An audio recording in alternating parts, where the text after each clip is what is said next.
Buenos días, Miguel Ángel. Hola, buenos días. Compartes tu tiempo de docencia con trabajos y proyectos de cooperación para el desarrollo, lo que implica un nivel de compromiso a nivel personal y profesional muy importante. ¿Querrías ponernos algunos ejemplos de proyectos en los que has trabajado fuera de España que te hayan supuesto un especial motivo de satisfacción? Mi caso es un poquito especial porque es cierto que compatibilizo las dos cosas, pero tengo la enorme suerte de que mi actividad investigadora se hace en estos entornos. No es, como te diría yo, como una actividad disociada, que por un lado tengo este mundo y por otro lado. Entonces, en ese sentido, tengo mucha suerte. Es difícil. Quizás los proyectos más llamativos son cuando haces infraestructuras. Y entonces cuando examinas, ves el resultado. En mi caso, que a lo que me dedico es electrificación rural con sistemas fotovoltaicos, pues la experiencia es muy impactante. Cuando en una comunidad donde no tienen electricidad, de pronto se inaugura aquello. Y en ese sentido, quizás el primer proyecto en el que participé, en Senegal, fue espectacular cuando hicimos la inauguración. Y por citar otro, este proyecto es del año 87, 88.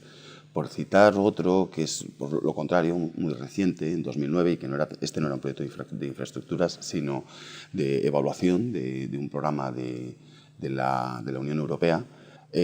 Aquí lo que me gustó fue observar cómo a lo largo de estos montón de años, ya porque llevo muchos años en esto, cómo habían mejorado notablemente la percepción de nuestra tecnología. La evolución, supongo, ¿no? A lo largo de...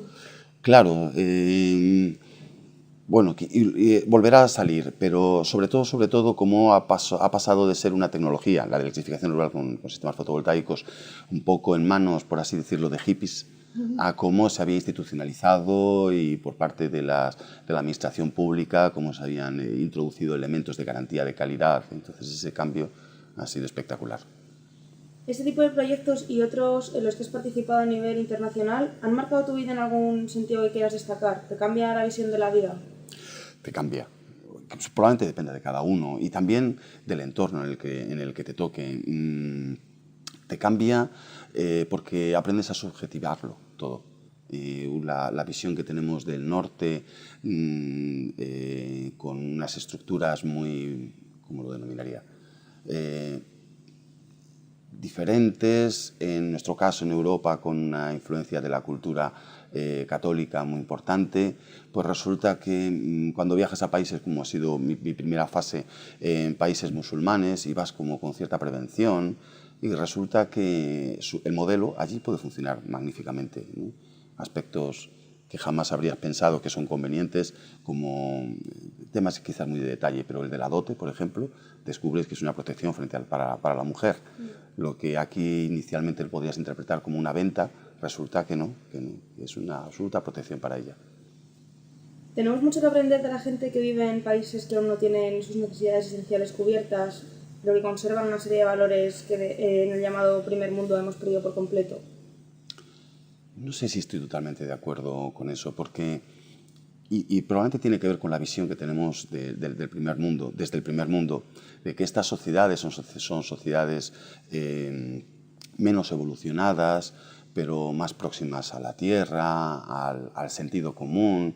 Y la sensación que yo tengo no es esa, es que somos iguales, es que no hay casi diferencias. Es que la globalización llega a todas partes. Entonces, la gente joven busca también llevar como prendas, llevar primeras marcas, aunque se las compren, aunque sean imitaciones de los chinos. Entonces, no hay diferencias tan grandes. ¿Crees que este tipo de experiencias enriquecen a quienes van a ayudar a otros más desfavorecidos? ¿Cambia la visión de la vida de los alumnos que se acompañan a realizar este tipo de proyectos?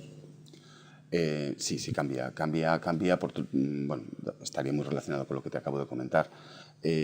Para los alumnos la experiencia es única, porque te quitas todo un bagaje que llevabas allí, no todas unas ideas preconcebidas, y resulta que no tiene nada que ver.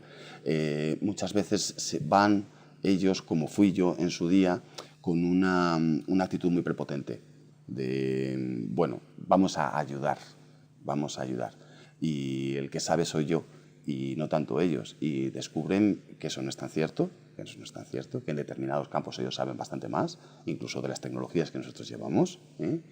Y, bueno, te hace humilde, te hace bajarte un poquito a la tierra. Es fortísima la experiencia para ellos. ¿Crees que España debe comprometerse más en proyectos de cooperación para el desarrollo? Sí, claramente sí. Claramente sí. Bueno, España tenía como objetivo con el gobierno socialista alcanzar el 0,7%, ni de casualidad, se ha acercado ni de casualidad 0,7%, y además lo que han hecho todas las administraciones, tanto a nivel nacional como a nivel regional, cuando ha llegado la crisis económica, lo primerito que se ha suspendido ha sido la cooperación para el desarrollo. Y eso que las cantidades eran bastante modestas ya, que se destinaban, pero vamos, por ejemplo, el Ayuntamiento de Madrid cerró toda su línea de cooperación y luego además se hace una cooperación muy a veces, no sabría cómo decirlo, pero muy poco pensada, un poco organizada. Depende del político que está visitando determinado país el que de pronto pues, ponga dinero encima de la mesa sin tener muy claro si hay una actividad concreta, programas, cómo se distribuye, pero bueno, allí llegó y toma. Según lo que nos cuentas de la crisis, ¿crees que los países de nuestro entorno europeo participan en este tipo de proyectos más que nosotros, menos? Es muy desigual la situación. Como ejemplo, quizás el ejemplo más destacado es Alemania, donde la diferencia respecto a España es espectacular en cuanto a recursos que están poniendo. Otros países como Francia, sobre el papel podrías pensar que también hay una gran diferencia económica, pero verdaderamente están alimentando a sus antiguas colonias y con intereses, bueno, no siempre muy nobles. ¿Crees que los alumnos de hoy en día tienen un conocimiento de idiomas aceptable como para colaborar en proyectos internacionales? Muchísimo superior al que teníamos en mi generación. Desde luego que sí, han mejorado mucho las cosas. Es cierto que muy focalizado al inglés y bueno, es cierto que el inglés es interesantísimo, pero hay países donde la lengua que se utiliza no es en absoluto el inglés, ni siquiera la lengua de comunicación. A mí me ha tocado mucho trabajar en el África francófona, entonces pues mira, tuve el privilegio de que yo era de la generación del francés, ahora casi nadie estudia francés, pero en general sí, sin ninguna duda, están muchísimo mejor preparados que nosotros. ¿Querrías contarnos alguna anécdota relacionada con estancias en el extranjero y que quisieras compartir con nosotros? Pues no sé, es difícil, ¿eh? Probablemente lo más interesante tiene que ver con este enfoque norte-sur, que en los proyectos de cooperación hay mucha tendencia a que se organicen desde el norte y se implementen allí con una perspectiva muy del norte. Esto nos pasó, y voy a volver a citar casi el primer proyecto en el que participé, en Senegal. El objetivo era electrificar una aldea como de 500 habitantes. Sobre todo se iban a dar servicios comunes y un poquito de servicios domésticos. En concreto, creo recordar que una o dos bombillas por casa.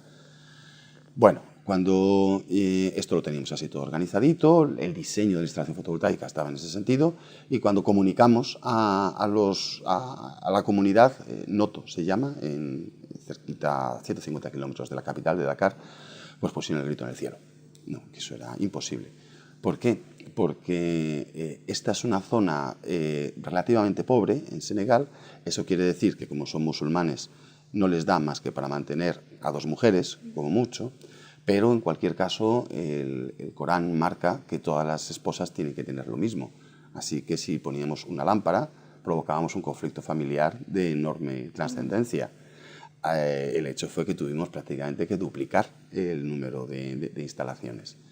Y un poco relacionado también con esto, en ese momento las lámparas de las que se disponían, lámparas de bajo consumo, las fluorescentes compactas, el mercado estaba bastante limitado. Entonces solo se encontraban lámparas de 18 vatios, que es bastante potencia luminosa. Los sitios donde las utilizan son chozas que tienen del orden pues, como 4 o 5 metros cuadrados. Así que en sucesivas visitas descubrimos que la luz que habíamos puesto era excesiva para sus normas. Y nos encontramos con lámparas pintadas de negro, lámparas metidas en botes de lejía de color verde opaco, que los habían cortado y los habían puesto como pantallas para las lámparas, ¿no? Entonces, bueno, el resumen sería que hay que entender mucho las comunidades donde se mete uno. ¿Cuál es el balance final de tu experiencia? Pues yo me considero un privilegiado. Yo creo que he tenido una suerte increíble en mi actividad profesional. Como te comentaba, ya el hecho de compatibilizar, o sea, de desarrollar, de investigar en un tema que tiene aplicación en estos entornos.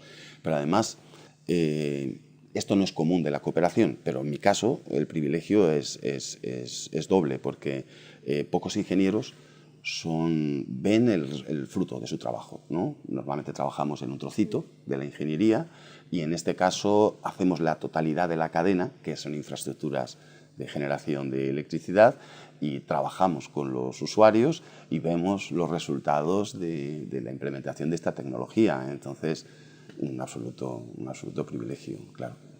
Mucha suerte he tenido. Bueno, pues muchas gracias por darnos tu punto de vista en cuanto a tu experiencia internacional. Ha sido muy interesante saber un poquito más de la cooperación para el desarrollo y pues nada. Pues muchas gracias. Gracias. Adiós.